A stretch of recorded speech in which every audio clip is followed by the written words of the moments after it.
Welcome to the BumbleKast. I'm your host, Ian Flynn, the Bumble King, and joining me as always is my Bumble co-host, Kyle, JCRB Krause. Hello. How are you doing? How are you? No. How are you? I am under the weather. I don't know what it is, but I'm sniffly. I'm tired. Got a little bit of a sore throat, so apologies in advance, dear listeners. I'm not going to be quite my zippy zappy self as usual, but darn it, there are questions that must be answered, Kyle, and who can do it if not me? There are many questions that require answers. There are also some questions that don't require answers, but we're going to give them to you anyway. There's plenty of those. How are you, sir? I'm hanging in there. I don't want to get too far into it, but personal matters have been an issue lately, so, don't want to bog things down too much with that as far as the show goes and everything. This is supposed to be a more positive show, but it's just been some stuff going on, so we're working through it. It's family stuff. We're working through it, but it's been a bit rough lately, so other than being under the weather, how are you doing, sir? No, I'm doing all right. Everyone who's listening, send Kyle your positive energy. Send your good alpha waves his way. Yeah, send my family that. Please. I just need, vitamin C. I'm fine. Send your energy to Kyle. All right. I will accept it. I will accept it. Thank you. So, do we have anything else we need to get to before we break into the questions? I mean, we just need to tell the people how to do it. Yeah. All right. Well, let's get into that real quick. Here you go. Here's the rundown on the Q&A and how to ask it and all the rules and stuff. Here we go. You can email us at BumbleKast@yahoo.com. Hit us up on Twitter at BumbleKast. Send us 2 coffees via Ko-fi. That's ko-fi.com/BumbleKast. Or you can also leave them down in the YouTube comments. Or if you're a patron, you can send it to us via Patreon comments, messages, or in the Ask Q&A channel in the private Patreon Q&A Discord. Well, it's not just the Q&A Discord, it's just a BumbleKast Discord. So you can hang out in there. So that'll get you priority access if you are a $5 and above patron, or if you send us 2 coffees on Ko-fi. Keep in mind, though, we do have some ground rules. If the question's been answered on the show pretty recently, is on the FAQ over at bumbleking.com, or is about detailed specifics of past Archie Sonic plans, we likely won't be answering it. If your question hasn't been answered in a while, check the recent episodes or the FAQ. All the questions are listed in the description of each episode, whether it be on the YouTube channel or over in the archived versions on all the podcast feeds, or on kngi.org. So if you're wondering if your question's been asked recently, go check those places. First up, let's break into the priority Q&A from our lovely patrons over at patreon.com/BumbleKast. First up, AwesomeCakester. Question. Sorry to bring up the 2 worlds thing again. Human...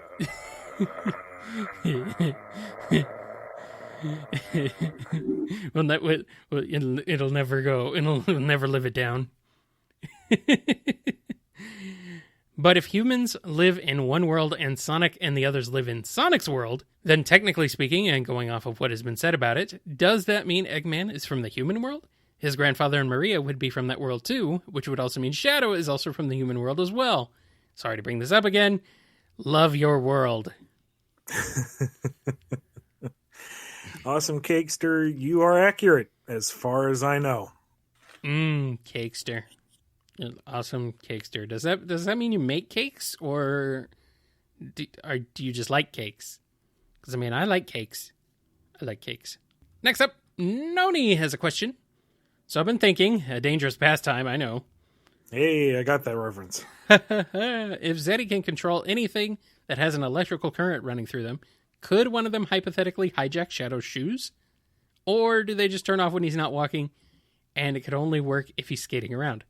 I'm asking because I don't think Professor Gerald would have known about the Zeti, so they might not have EM shielding. And if they could, which Zeti would be most likely to steal Shadow's shoes? Well, that depends on what the nature of Shadow's shoes run on. Right? If they use an electrical charge, then sure they'd be susceptible, you would think. But at the same time, how does he refuel them? What creates the propulsion? How does he even control when they activate, and to what degree? And shadow shoes they just run by rule of cool that might protect them from any kind of outside influence. Of any of the Zeti, I can't think of anyone who would particularly want them, though. I mean, Zavak might take them as a form of trophy, but they're not edible, so Zamam doesn't care. Zor isn't into fashion. I think Zeke would fit into one of the shoes. Not really wear them. Zaz, I can't imagine being interested in clothing in general, and Xena would probably find them just too old-fashioned, not really stylish enough for her. So in that regard, he may just be safe by default. Maybe. Maybe they're like the old LA Gear light-up shoes. They just get their power by walking, just by using them. That powers them. Maybe. Next up, we have a question from Off. In a previous casted Bumble, you answered a question regarding Tangle, Whisper, and Jewel's favorite foods, mentioning Jewel going to town on double-sauced wings to the point where it could potentially be detrimental to the clucky population. Does this mean that Mobians do consider Mobinis a food source? If so, which? Otherwise, I would like to see Jewel explain why she's been eating them. Which one do you think is the tastiest? What are in those chili dogs Sonic's always eating? I don't think there's any confirmation on foodstuffs in Sonic's world. It certainly begs the question, but given other material I've gotten, I at this point would not be surprised if they're all just like magically vegan tofu eating people, and like the chili dogs are tofu and everything is magically organic and nobody gets hurt because we live in a society with no property and no money, but there's still value to treasure. And but I would imagine that a chili dog made out of the freshest pickies would actually be quite tasty. Very lean. Sure, why not? Jonathan W. has a question. Hey, Ian, there's a panel in issue 29 of IDW that stuck with me. It's the one where we see Sonic's perspective reaching out for Silver. Did you have this exact imagery while writing? It's still chilling to me to this day. Yep, that was exactly what I was going for. Kudos to Adam Bryce Thomas for getting that and nailing it so clearly. That guy's like a genius or something. I know. I really should collaborate with him on something. Oh, that's right, we do. Oh, Drogoon.com. DianeLionheart has a question. Diane W. Hey, Ian, do you think Eggman is Polish, considering that his surname Robotnik is the Polish word for worker? What would happen if a Zombot got decapitated? And what's your favorite team from Sonic Heroes, and why is it Team Sonic? Number one, I don't think Poland exists in the Sonic human world, considering it has a bunch of countries that don't exist in the regular human world. So maybe he's from the Poland equivalent, ? Zombots, if they lost their head, would just put it back on. And that's a real weird way of pronouncing Team Chaotix. Yeah. Yeah. And they're detectives you want on your side. Mm-hmm. They're gonna kick your Team Chaotix. Yes. Yeah. Although, to be honest, replaying through Sonic Heroes, Team Dark's interactions seem to be the most, like, natural.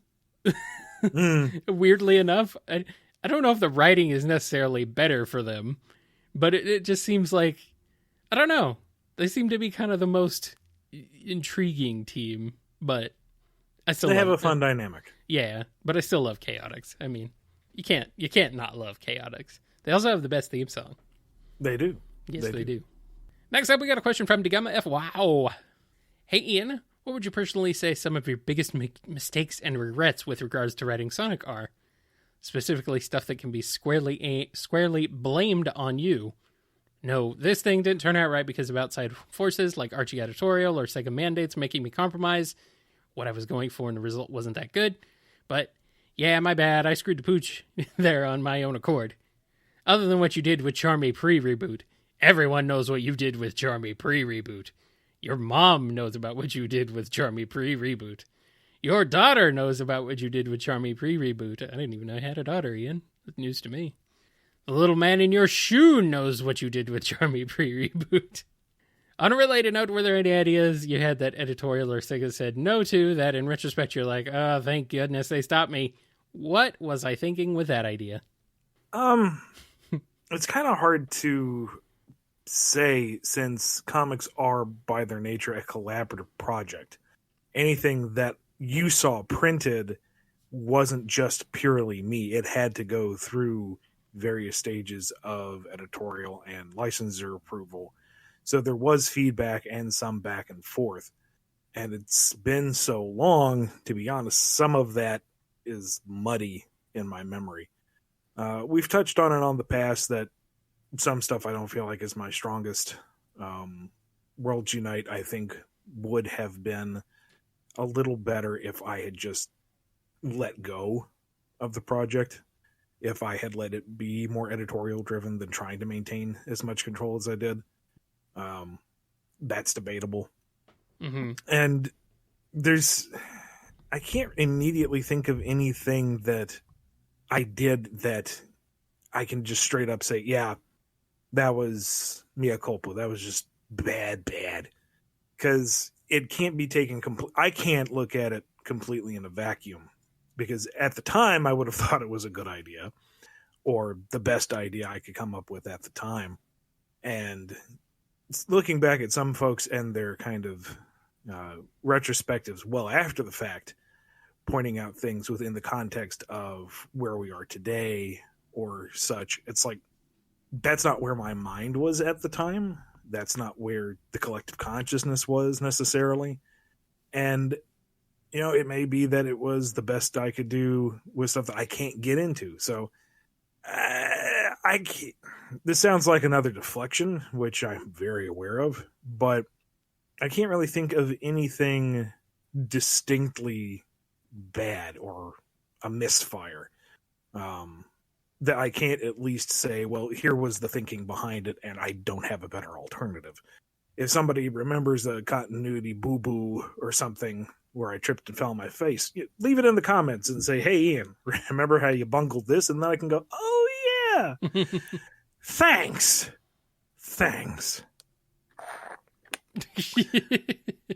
Oh, don't worry. They won't waste any time doing that.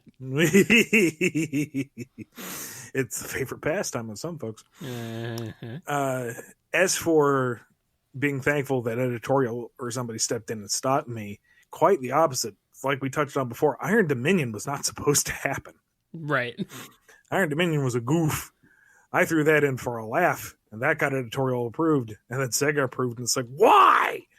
This was supposed to be the throw-out one. Now I have to make it work. Hey, you know what? More ninjas. That's good. Yeah, I mean, the end product was fine. Yeah. But I think that's... Iron Dominion can be just kind of summed up as, it's fine. We got Conquering Storm out of it. I'll take that. Yeah. I mean, when folks talk about my run, that arc kind of gets glossed over. It's like, yeah, it happened. It had some high points. It was there. Yeah. It was fine. It wasn't, bad. It wasn't amazing. It just kind of happened. It's like, all right, that's there were lukewarm. there were parts of Iron Dominion that I liked. We had get some new characters that were really cool. So, yeah, I like it. Next up, we got one from Silly Rookie. Hey, what do you feel are the most efficient ways to introduce/reintroduce and develop a character under the page limitations you're under? Any methods you feel are unique to the comics medium? Any methods you've seen, no names, that you dislike? Why must you ask this when I am so tired? This is a great question. This is a phenomenal question. This is a podcast by itself. Yeah, this is a very good question. I gotta dig deep for this one. Let's see. Introducing or reintroducing a character, whether it's someone who's been out of the narrative for a while or someone who's familiar within the extended universe of the franchise that's getting a new coat of paint. it all depends on what your limitations are, what kind of story you're telling, how many pages you have to work with.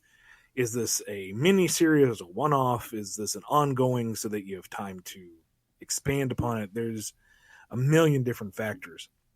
But the first line of approach, I guess, would be what is the purpose of this character that you're introducing or reintroducing? Let's keep it simple and just say introducing. Yeah, sure. So let's look at Tangle. All right, because she was like the first new character for Sonic, and that's a nice basis to work off of. What was the point of Tangle to the greater narrative?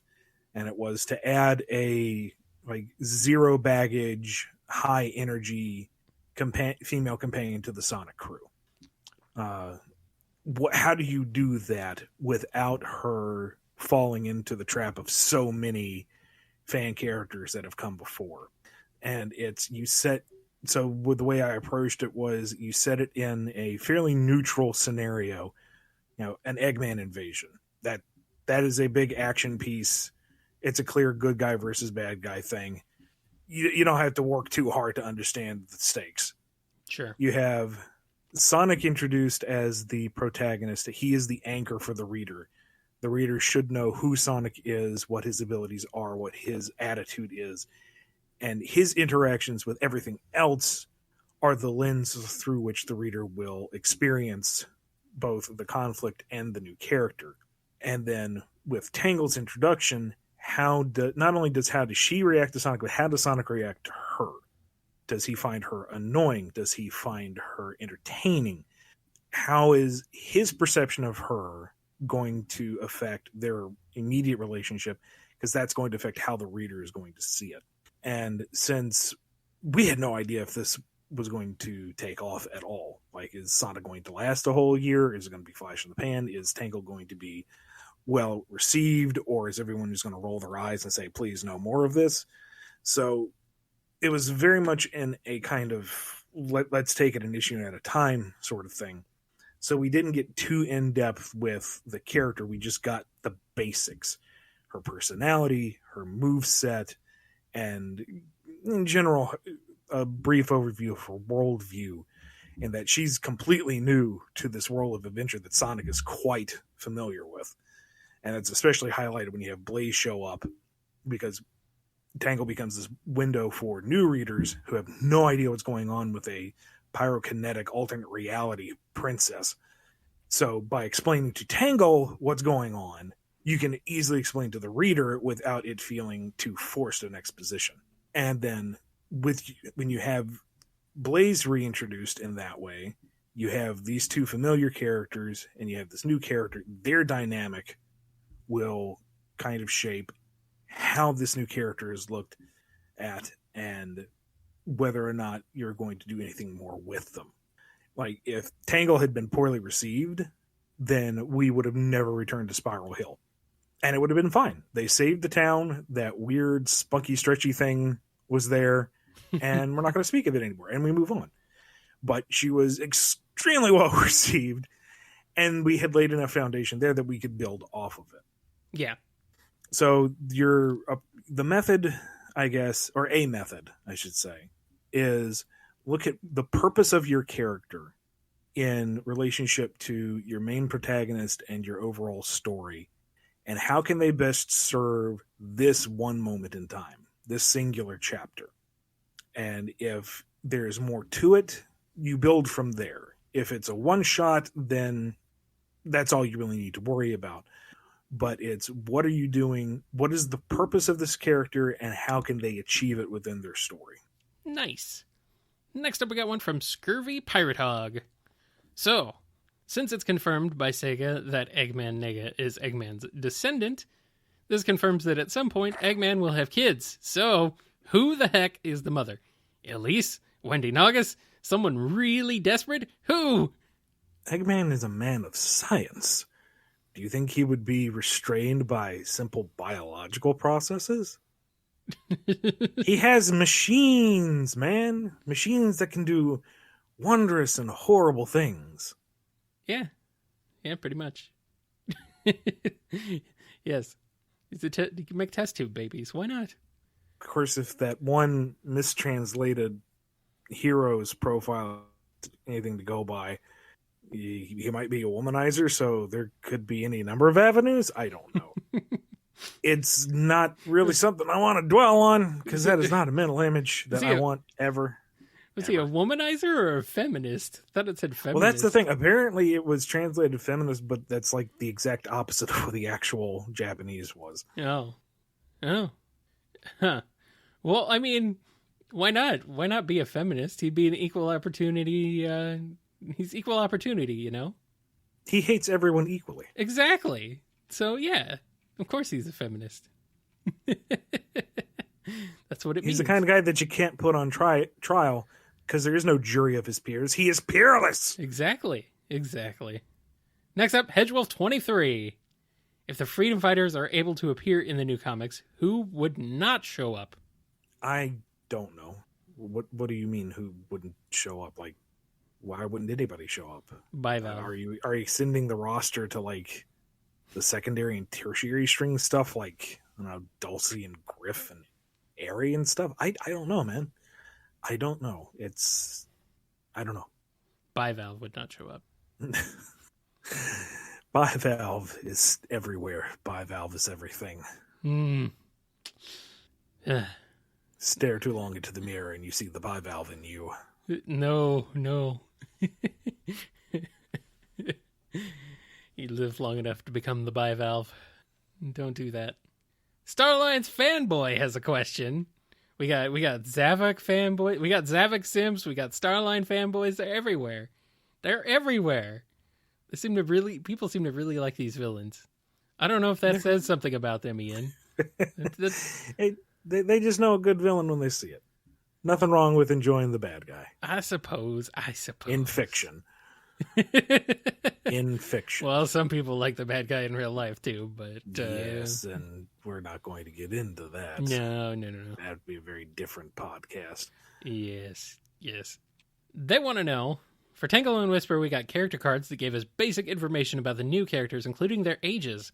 But I noticed that it wasn't the case for bad guys, which brings me to ask, how old is Starline? I know he must be an adult, but what's his age? I'm going to respectfully decline on that one because I could be undercut. When we did the cards for the Diamond Cutters, Mimic was originally supposed to be a teenager like the rest of them. But apparently, now this is what I've heard. I don't know this directly, but I've heard Izuka-san looked at the design and said, no, he looks older. He should be in his 30s. And so Mimic got bumped up into his 30s, which, you know, Sega's paying attention to these guys. So that's kind of cool. And, you know, whatever, that works for me. He's a metamorph. He can look at whatever age he wants. So Starline, in my mind, going off of the ages that the games have given us, I would imagine isn't too old, but Sega may actually have some kind of thought on that. So I'm not going to word of God it until I know myself. Alrighty. Next one is from Son Amy channel. Ian, Sega officially licensed Hot Topic to sell Son Amy t-shirts illustrating romantic love between Sonic and Amy. The artwork and love slogans on the t-shirts were all done by Sega. Will this canonically affect Sonic and Amy's interactions with each other in future issues of IDW Sonic? We'll see. That goes completely counter to the last directions I got, but as I've said before, what's yesterday can be no tomorrow and vice versa. So, we'll see. Yeah. I mean, really, it all comes down to Sega just likes money, and they know there's a market for Son Amy stuff. So now here's the thing. I didn't look too closely at the merch myself, but I want to say somebody said it was all classic Sonic and Amy stuff. Yeah, it was all classic. So maybe that's a distinction. Maybe it's only classic going that direction and modern isn't. I don't know. Possibly. Wouldn't that be funny? Yeah. Next up, question from Puppetry Bobulus. Ian and Kyle both. Imagine you're asked what your favorite comic books you've ever read. And comic book here just means the ninth art in general, so manga, bandes dessinées, fumetti, manhwa, anything. I don't know what half those words mean, but I probably pronounced them all wrong. The stuff that's marked you the most, the stuff you consider everyone should read. Don't bother thinking like, oh, I can't say this one. It's too complex for someone not used to comics. Just say what books come to mind. Some 5 per each of you, maybe more if you can think of more. Right off the top of my head, Full Metal Alchemist, because that remains the bar that I will always strive to achieve in terms of narrative complexity and progression. It's a symphony of words and art. It is magnificent. Bone by Jeff Smith is a fun adventure tale that I feel like has affected me more than I initially realized. The Life and Times of Scrooge McDuck, in part because I've been watching DuckTales lately, but that's a good read. That is a magnificent epic in and of itself. Like, you forget that this is a Disney character. It's just a great adventure book. Let's see. A few other things are coming to mind, but they're for bad reasons, and I don't want to throw shade. So, Kyle, what about you? My history with comics is fairly limited. So, like, some of the, I'd say, like, the main ones that people always talk about, I still have not read. So, like, Watchmen, I've never read it. Things like that. I don't think I've ever read, I'm trying to think if I've read any manga before. I think I've read some of the Zelda manga, but it's very little, and it's not like something I would say like you need to go out and rush and buy it now and read it. So a lot of what I've read I've enjoyed, but I wouldn't say it is like required reading or something that I would say you need to read it. So there are a lot of things that I know I should read and need to get around to reading eventually, but I'm trying to think if there's anything that I would say like you need to read it now. Kind of looking at my shelf, I guess. What is it? Hold on, let me see here. The Legend of Wonder Woman by Renee DeLiz and Ray Dillon. That's really good. It's kind of going into, we've had a lot of Wonder Woman origin stories over the years, but this is a really good story and a really nice collection with beautiful art. So that's a good one. As far as what I've read. Otherwise, geez, I wish I had some more. I'm woefully behind on comic reading in general and stuff I really think you should check out. There's I just haven't read some of the seminal pieces of comic literature out there yet. So I'm working on it. I'm getting there, but it's going to be a little while yet. One more that just popped into my head. Ninja Turtles meets Ghostbusters. That's more of a mini-series, but still, it is a masterclass in crossover stories in that it advances the narrative for both the properties, but in a way that is accessible to both fan bases and is still a celebration of both properties. I was blown away when I was reading it. I was like, wow, this has put everything I have done to shame. This is beautifully crafted. Absolutely exquisite. So give that a read. I do have another one. The Shield, the new one, which ties into the Archie stuff, the Red Circle comics. The new solo Shield series. I think there was only one volume of it, but that's definitely a really cool read and kind of darker than I was expecting, which is neat. So, yeah, that's a really good one. Next question. This one is a repeat from last week from Andrew D. with clarification. This is a clarification, yeah. So I'm going to go ahead and read the question again, and Ian has a visual aid this time. Maybe he might be able to answer more specifically. In issue 14, Silver holds Metal Sonic in place with his psychokinesis. So how is it that Metal Sonic falls through the warp hole that Dr. Starline opens beneath him if he's being held?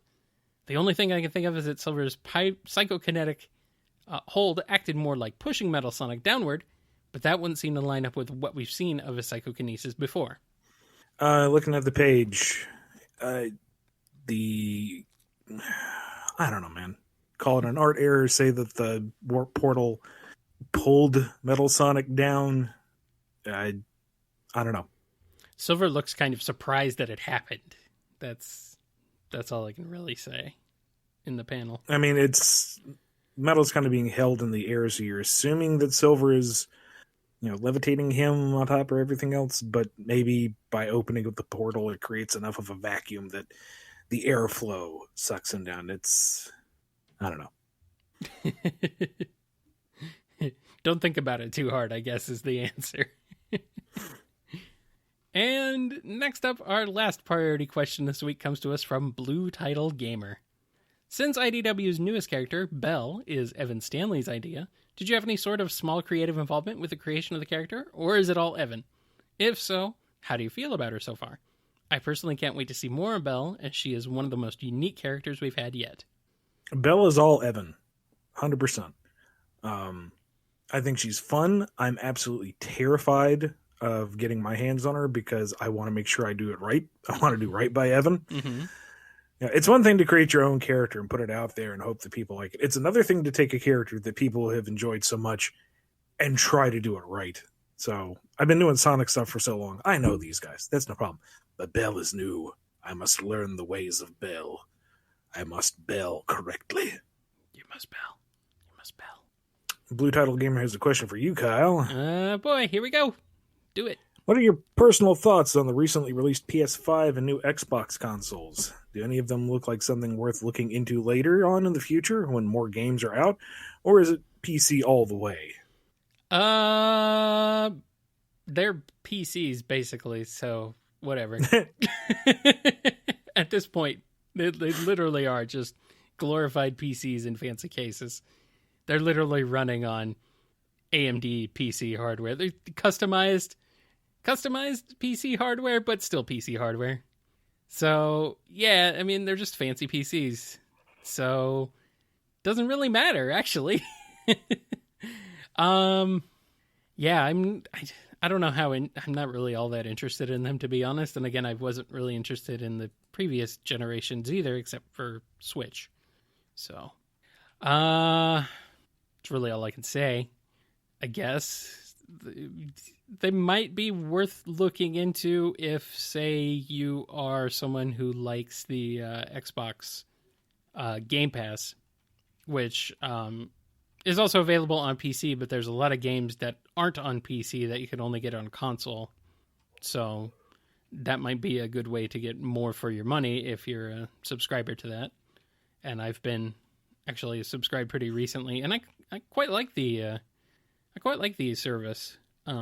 It's been a good way to play some newer games that I otherwise wouldn't get the chance to for a longer time. So, luckily I was able to get a good deal on it too. So, but I mean, as far as exclusives or anything, there's like hardly any, and like there's nothing really I'm chomping at the bit to play that I need to go out and buy it now. It's neat to see the backwards compatibility with both the new consoles, as far as like it's actually improving older games instead of it doesn't just allow you to run them, it actually like enhances. It takes advantage of the new architecture, so things load faster, things can look better, and that's even without like specific patches to take advantage of it. So, but it's not really something that's grabbing me and it's going to make me go out and buy it, to be honest. I don't know, just not feeling it. I have a good PC and I'm kind of okay with that for now. So the only thing that's kind of interesting is that the 360 version of Sonic Unleashed no longer lags when playing on the Xbox Series X or S. It finally got it to run correctly 2 console generations later. Its true power has been unleashed, you could say. Indeed. It's kind of funny that it took that long for that to happen, but sure. They could just port it to PC and fix all the problems, but whatever. What do I know? Yeah, that's really all I can say. The controller for the PS5 sounds interesting, but I mean, the enhanced vibration features are not really anything new. The Switch also has that and barely uses it. So, yeah. I guess it's a wait and see approach, but I still don't even have the last gen consoles. So, what am I going to do with this gen's consoles? It's almost like I shouldn't even bother with last gen consoles because the new ones have so much more power, and they're able to play most everything from the previous generation. So I don't know, man. I just don't know. I know the PS5 is freaking ugly. And it's ginormous. We made fun of the original Xbox for being huge, but the PS5 kind of puts it to shame. It's very it's huge. It's gigantic. And yet it's still, still overheats. It looks kind of neat for being a mini fridge. What can you say? No, that's the Xbox that looks like a mini fridge. They even have a fridge shaped Xbox, or an Xbox shaped fridge. I mean, no. I thought you said Xbox. Yeah, no, I said PS5. No, that's stupid looking. Yes, yeah, they are. Yeah, that's it. That's all I have to say about that. What do you think about them, Ian? Do you care? There's nothing, like you said, there's nothing on them right now that I absolutely need. I want to play Spider-Man Miles Morales at some point, but it's not like a console breaker. Like, I bought a Dreamcast to play Sonic Adventure. I bought a 360 to play Sonic 06. I'm sorry. Yeah. I bought a PSP to play the Rivals games. It's you need something on it to play for me, and they don't have anything right now. If Bandai Namco actually says anything about Tales of Arise, that might change my tune, but they're being curiously quiet about their new flagship title on the franchise anniversary, but that's a whole different topic. Yeah, the main thing really is that it's most of the exclusives have been coming to PC even. So Xbox doesn't really have exclusives in that sense because PC stuff. And then most of the PS5 exclusives, I'm like not really chomping at the bit to play, or even some of those have started coming to PC, like Horizon Zero Dawn. So it's like, well, I can just play it on PC now. It's like I don't need the console. So, I mean, part of the incentive too used to be that if you want to experience before it gets spoiled for you, you need to get it day one. But folks put the material out there so fast that, I don't know, it's kind of become easier to dodge spoilers because people realize that some folks are going to have day one full walkthroughs, and nobody has the time or the interest for that anymore. Right. It's like, yeah, I'll get to it. Yeah. And I have a good PC system, so I don't really need these new consoles. I'm good. Well, do we want to do a little bit of a spotlight on the Bumble Comic Shop yet again, Ian? If you are looking for that special comic for this holiday season, please be patient with me because it's getting kind of crazy with the mail system right now. Check out the Bumble Comic Shop over at bumbleking.com. It's got a select number of comics that I've worked on. That's Sonic, My Little Pony, Star Wars, assortment of Archie stuff. I need to update it. I have a little bit of new stock recently. Everything is priced as it would be at conventions, so it's super cheap, even variant covers, and everything you buy there gets signed by me. So head on over and check it out. Nice. Yeah, grab yourself some comics. Grab a special comic for that special someone this holiday season. Next up, we're getting into the standard Q&A. Here's a bit of a long one from Doot. Dear Strongbad. Whoops, I meant Ian and Kyle. Hello. No. I totally want to answer this as Strongbad. I don't care if it tears up my throat. Okay. Hello. My question is for Strongbad, and it is about the Chow. I have always wondered. The Chow are considered animals on Sonic's world. Of course, I do not mean animals as in... I'm starting to lapse into like a weird Fozzie Bear. You know what? Tapping out. Kyle, do it right before I ruin this further. I'm sorry, dude. Dude. I like your That name. impression was total crap. I like your name, Doot. Doot. Doot. It's my favorite enemy in Doom. Is the Doot. The Doot demon. Anyway. Hello, my question is for Ian, and it's about the Chow. I've always wondered if Chow are considered animals on Sonic's World. Of course, I do not mean animals as in the anthropomorphic animals that make up Sonic's World's population. I mean animals in the sense that Chow are non-sentient beasts that drive the ecosystem. Chow have displayed very high levels of intelligence, like how they can learn music or art in kindergarten or cry like babies. Plus, in the recent issue of Sonic IDW, Evan Stanley's first book, Cheese is shown to be fully aware that he is being bullied by a dark Chow in the race. Obviously, animals can decipher pain or competition, but Chow like Cheese or Chicola have always been so focused. You know what I mean? I've just always wondered why Chow are treated like pets if they can make decisions, exhibit human-like behaviors, or learn artistic skills. So I guess my question is, do you consider the Chow an animal species in Sonic's World? Or do you think that the Chow are at least semi-intelligent? And if you think that they have some sort of free will, is it wrong to own them as pets or compete them in races or fights? Thank you.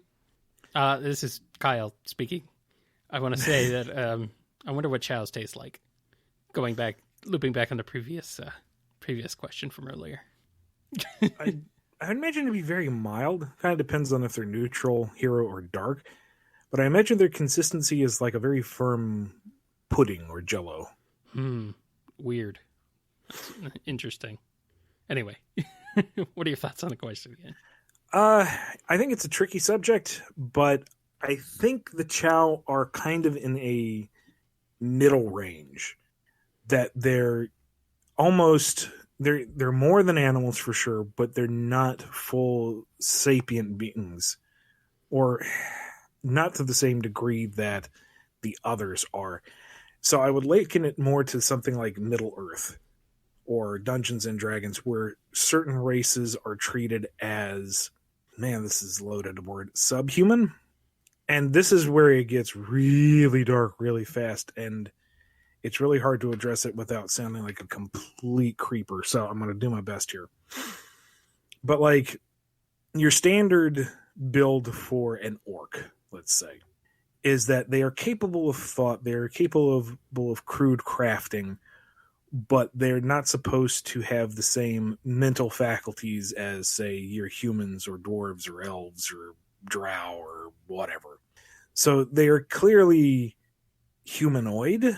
They're clearly sentient, but they lack that certain essence needed to be considered like a full-on sapient race, I guess. And I really hate using the word race because, man, is that a loaded term. But the Chow themselves, even as capable as they are, don't seem to function more than very young children. Cheese is kind of the outlier. He seems to be kind of special in that regard. Most Chow seem to be toddlers at best.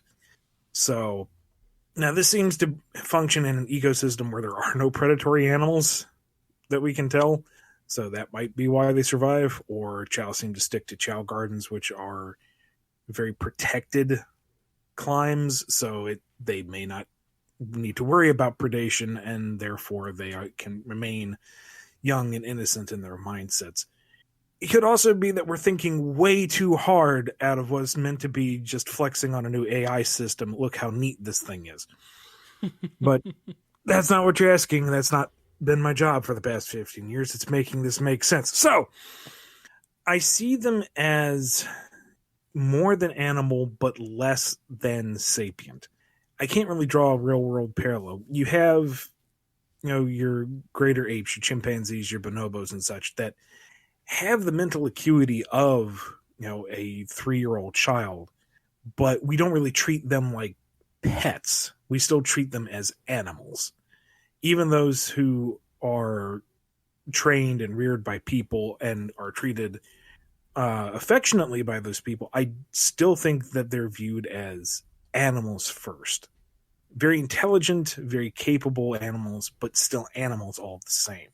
So maybe in that regard, you could call Chow as animals, but our perception of what constitutes an animal is shifting as we learn more and more about the mental abilities of the creatures we live with. So that opinion could shift if we get a more informed bit of insight into the rest of the animal kingdom.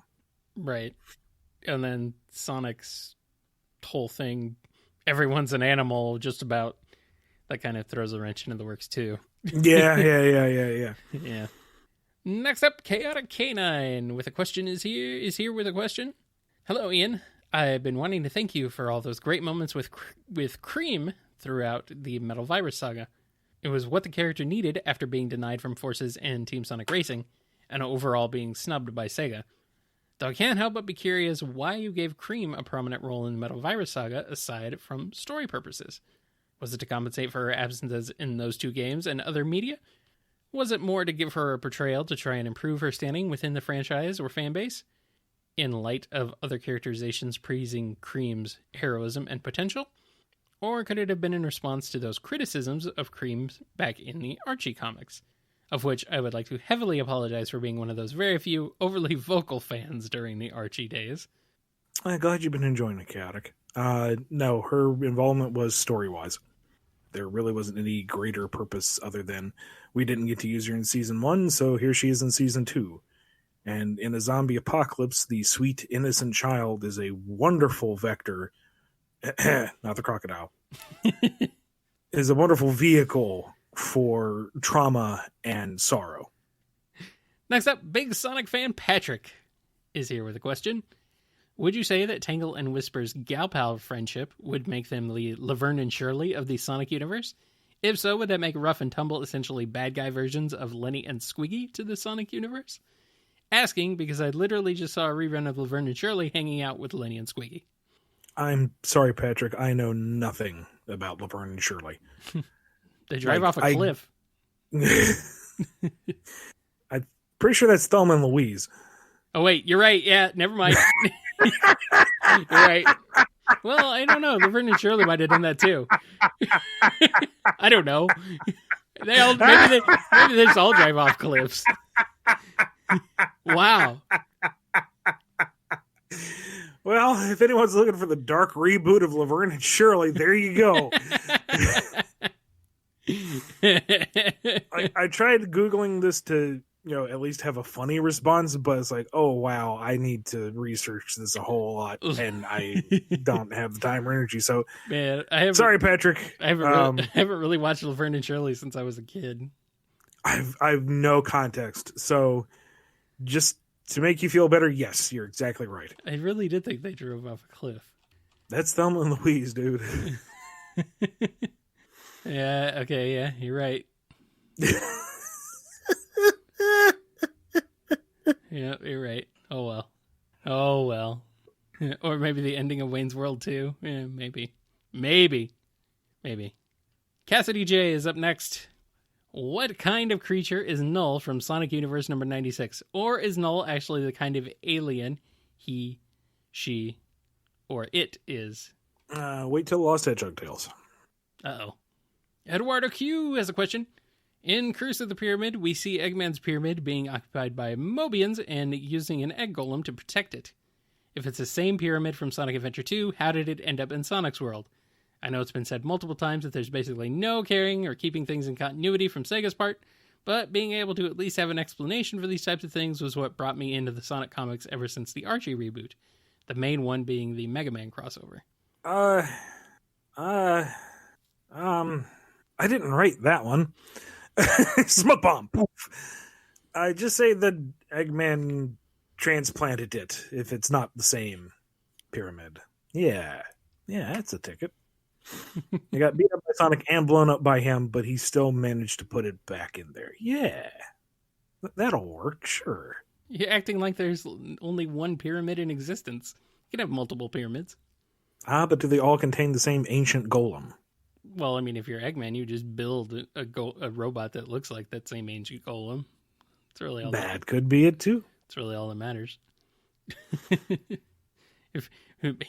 Eggman likes thematically appropriate robot designs, which is a good thing because it makes it very easy for the video games. Just imagine Orbot coming up with a work order. Boss, we're running a bit behind because we have to quarry mine all the rock needed for this guardian robot. And I am afraid to ask, do we really need to make it out of rock? Yes. Why? Because I want to. Very good, very good. But it's to be thematically appropriate for the setting it's in. Makes sense to me. And finally, we have got one last question from Colin B. Ian, how would you go about writing an arc based on a Sonic Civil War? Which heroes join which team? What incidentally could possibly turn such good friends against each other? I assume Sonic would be able to beat most everyone except Shadow, so I guess they'd both be figureheads of each faction in this situation. That really would depend on what the dividing factor would be. And, I mean, if we want to make it like Civil War, you can come up with any contrivance you want and just throw all characterization out the window and put anybody you want on either side, really. Wow. Don't think about it. Don't worry about any kind of consequences. Just go for rule of cool. I mean, and slap it together, throw it out the door. You'll get a movie later that actually makes something out of the premise and be enjoyable. And there you go. Hey! Sounds... I'm just saying, if you throw enough at the wall, some of it's going to stick. So, sure. Yeah. Eventually. You got to keep throwing hard, though. Constant throwing. Over and over and over. Endless throwing. And then you do it again 20 years later, 30 years later, however long it's been. The closest I ever came to that was what House of Cards was originally meant to be. And that was actually going to look at the freedom fighters and their political leanings and how it affected what had brought them up to this point in the narrative and where they decided to stand after that. And because it's an action comic, that probably would have led to fisticuffs of some sort here and there. But we all know what that got turned into. So, yeah, I don't know, man. But what I do know is that's it for all the questions for this edition of the BumbleKast. Before we head on out of here, though, we do have to give a big shout out and thank you to our lovely patrons who help to keep us alive and make this show possible. We have a lot of new names this time, so we got a lot to get through here. Big thank you to Daniel H, Salute Your Cat, Robotnik Holmes, Skullcross Cake, William D, Sapphire Scarletta, Hedgewolf23, Rachel W, Invade Turbo Tunis, Noni Off, Jonathan D, aka Ink Pants, Sony and Blue Title Gamer, Andrew D, Digamma F Wow, Papa Dree Papalis, Matthew S, aka Scruffy Matt, Chris A, John B, James K, Diane W, Jennifer R, Torchbound, Jennifer H, Lisa M, Daddler the Dalek, J Frost, Piggybank, Daniel B, Somewhat Gooey, Godzilla, Chaos Universe, Sonic Legacy, Owen B D, Preston M, PC the Unicorn, Koopaling Crew, Yami M, Tick Tick, Justin S, Silly String, Tukaro, Lee HK, Overthinking Films, Don B, John M, Chauvel, Mike B, Din, Samuel P, Alex P, Justin G, Dave M, Sam Cybercat, and Final Neil. Thank you all for your support, your never-ending support, and welcome to the new names in there. Welcome. Where can the people find you on the internet, Ian, once the show is over? You can find me on Twitter at IanFlynnBKC, my personal website, BumbleKing.com, home of the Bumble Comic Shop, and my original comic series, Drogoon, that's DROGUNE.com. Kyle, what about you? You can head on over to Twitter at KyleJCRB, find me there. You can also check out kngi.org. You can find archived episodes of the BumbleKast in MP3 downloadable format for your listening pleasure on any device. And you can also find my other show over there, Nitro Game Injection. Streams live on Fridays at 8 p.m. Eastern Time. You can tune into that and listen to some awesome video game music arrangements, remixes, covers, all that fun stuff, generally made by video game music fans, and all sorts of other cool game music related stuff over there as well. So go check that out. You can follow the show on Twitter at BumbleKast, contact us at BumbleKast@yahoo.com, and listen to us on Apple Podcasts, YouTube Music, Spotify, Amazon Music, Audible, our YouTube channel, and KNGI.org. Head on over to the Bumble Store, shop.spreadshirt.com/BumbleStore. You'll find all sorts of nice Bumble stuff to put around your Bumble house or to put over your Bumble body. I still need to add the hashtag knowing smile graphic. Yeah, eventually. Don't forget to also go check out the Bumble comic shop at bumbleking.com. It's under the shops heading. You'll find it there, and you can grab some of Ian's stock of comics and get them signed. Hey. Catch us for BumbleKast Gaming live on Sundays at 10 p.m. Eastern Time over at twitch.tv/BumbleKast Gaming. Subscribe to us or follow us on Twitter to find out when we stream throughout the week. Nice. That's going to do it for this edition of the BumbleKast. Anything else we want to get to before we head on out of here, Ian? Nope. Just be good to each other, be good to yourselves, and take care out there. We'll see you all later. See you next time. Next time, Gadget. Next time. Discord's not making my voice lower. I'm sad. It's more than just the register. It's also the growl. I know. I don't. Next time, Gadget. Next time. There you go. Yeah, you got enough snot in your throat to make that one work. Exactly. Sinus infections are great for Dr. Claw. You've been listening to the BumbleKast, a co-production of Bumble King Comics and the KNGI Network. Original theme music composed by Ken Coda Snyder. Remixed intro by T-Lopes. Find out more information, along with podcast feeder links, MP3 downloads, and more at bumbleking.com and kngi.org.